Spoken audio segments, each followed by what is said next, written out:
Olá, irmãos, que a graça e a paz do Senhor Jesus esteja reinando em seu coração. É um grande prazer estar convosco para mais uma videoaula da nossa EBD. A lição de número 2 do próximo domingo, dia 13 de outubro de 2019, com o título O Nascimento de um Líder Profético em Israel, uma referência ao profeta Samuel. O texto áureo está no primeiro livro histórico de Samuel, capítulo 1, versículo 20. E sucedeu que, passado algum tempo, Ana concebeu e teve um filho, e chamou o seu nome Samuel, porque dizia ela: o tenho pedido ao Senhor. A verdade prática da lição, o surgimento de pessoas vocacionadas como Samuel, pode ser o resultado da oração, da consagração e do ensino dos pais no lar. Nossa leitura bíblica em classe também está no mesmo capítulo 1, dos versículos 20 ao 28. A lição está subdividida em introdução. Primeiro ponto, o ambiente familiar de Samuel. Segundo ponto, Samuel, fruto de oração. Terceiro e último ponto, a dedicação de Samuel. E, por fim, a conclusão.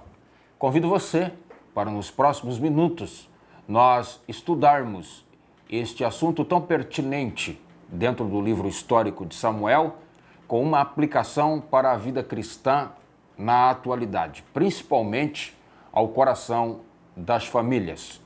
Eu sou o pastor Kleber Felizardo, pastor auxiliar aqui na Assembleia de Deus em Joinville, Santa Catarina, e espero que você possa ser profundamente edificado com a palavra de Deus. O ambiente familiar onde Samuel nasceu, ele é precedido pela história de seu pai, Eucana, que era um levita, e de sua mãe, Ana. Contudo, Eucana, ele não se mostrou um homem temente a Deus em todos os aspectos, porque a esterilidade de Ana não o fez ter a mesma atitude de Isaque, de orar por sua esposa até o Senhor lhe abrir a madre, na linguagem bíblica, lhe dar filhos. A esterilidade feminina, nessa época, era sinal de desprezo, de vergonha, porque a mulher, de alguma forma, ela não correspondia à expectativa do marido. Havia uma lei cultural no Antigo Testamento que, para o casamento ser plenamente feliz, a esposa teria que lhe dar filhos, de preferência do sexo masculino, para poder continuar levando o nome da família adiante. Isso chama-se na Bíblia descendência. Então, Eucana e Ana se casam, mas Ana, por ser estéril, não consegue, à luz da cultura, fazer seu marido plenamente feliz. Por isso, o Eucana, ele se adapta também à cultura da época e contrai um novo casamento com uma esposa chamada Penina. Começa uma grande rivalidade no lar, como mostra o capítulo 1, e Penina irrita muito a Ana, a ponto dela ter, na linguagem de hoje, depressão. Contudo, em uma das idas deles à igreja, no texto bíblico é Siló, ela busca ao Senhor. E Deus, então, atende o seu pedido, lembra-se dela, e dá a ela um filho, cujo nome é Samuel. Então, Samuel, ele nasce nesse contexto de muito conflito, de muita rivalidade, mas uma mãe com uma piedade extrema, uma mãe que não desiste do seu casamento, uma mãe que não desiste de sonhar, uma mãe que não desiste de ter a oração como chave do seu relacionamento com Deus e como canal de intercessão em meio à sua própria dor. Ela busca o Senhor até o Senhor lhe responder. Por isso Samuel, ele é fruto da oração de Ana.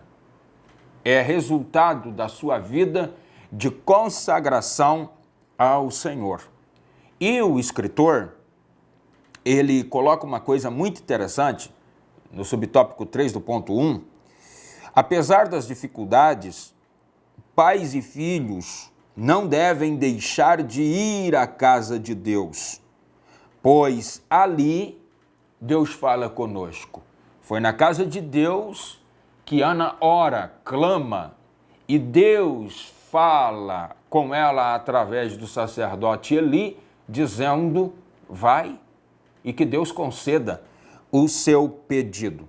Então o conflito era muito interno na casa de Ana, mas ela buscou o Senhor e Deus lhe deu vitória. O nascimento de Samuel é precedido por isso, conflitos, bigamia e muita oração. Anote isso e não esqueça o professor que está me assistindo.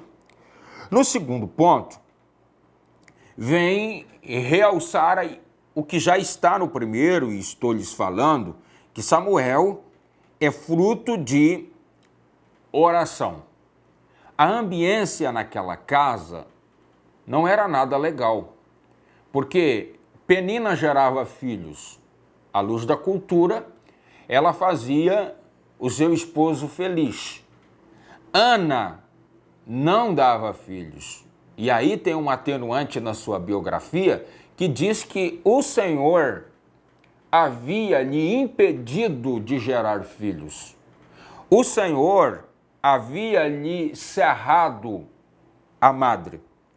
E isso causou em Ana uma depressão muito forte, porque Penina irritava. Penina tinha filhos. À luz da cultura, fazia o seu marido feliz. E agora, a razão da sua esterilidade era o Senhor. Por quê? Porque o Senhor queria manifestar a sua glória em Ana. Existem coisas que Deus permite acontecer na nossa vida que nos fazem chorar, que nos fazem sofrer, assim como Ana até ter depressão, porque Deus quer manifestar a sua glória em nós, a sua glória através de nós e a sua glória por nós. Foi exatamente assim que aconteceu com Ana. Ela estava num quadro de amargura tão forte que ela não comia, ela só chorava e ela se isolava. Esses três sintomas, a psicologia moderna chama de depressão. A autoestima da Ana estava achatada. Ela precisava veementemente buscar ao Senhor. Naquela época nós não tínhamos os recursos que a gente tem hoje para tratar as nossas emoções. E tudo que Ana podia fazer era exercer a sua fé. E o que me apaixona na vida dessa mulher é que ela ora, ela tem intensidade na oração. Contudo, a oração dela contraria os religiosos da época que eram orar com palavras, com expressões vocálicas. A oração de Ana é só em pensamentos. Toda a expressão vocálica de Ana é no pensamento. E o Senhor a ouviu, porque a oração, ela é o recurso da fé. É onde a gente se conecta com Deus e no nosso momento de maior dor, de angústia e até mesmo de depressão, nós podemos clamar ao Senhor e Ele irá nos ouvir. Outra coisa interessante que eu destaco, que o escritor anota: assim aprendemos que as nossas amarguras e ansiedades devem ser colocadas perante o soberano Senhor. Ele sabe tratar conosco. Então, cada vez que Ana não comia, cada vez que Ana só chorava, cada vez que Ana se isolava, o Senhor estava tratando com ela. O Senhor estava usando aquela situação tão ruim, tão desesperadora, tão cinzenta, para manifestar a sua glória. São Pedro diz: lance sobre Jesus toda a vossa ansiedade, toda a vossa amargura, toda a vossa preocupação, porque Ele tem cuidado de nós. A expressão tem está no presente. Ele tem cuidado de nós a cada momento. Ele cuida das nossas vidas, porque Ele sabe tratar conosco. São profundas as lições que nós aprendemos com essa mulher, e neste domingo, a Igreja do Senhor pode se voltar a Deus a partir do exemplo de Ana. Mesmo que na casa os conflitos são tremendos, os conflitos são até de natureza inadmissível e inimaginável. Mas a gente pode confiar no Senhor. A gente pode buscar o Senhor como Ana, porque em Deus a solução para todos os nossos problemas. E nesse contexto de angústia, de depressão, de desapontamento, de rivalidade, de conflitos internos e externos,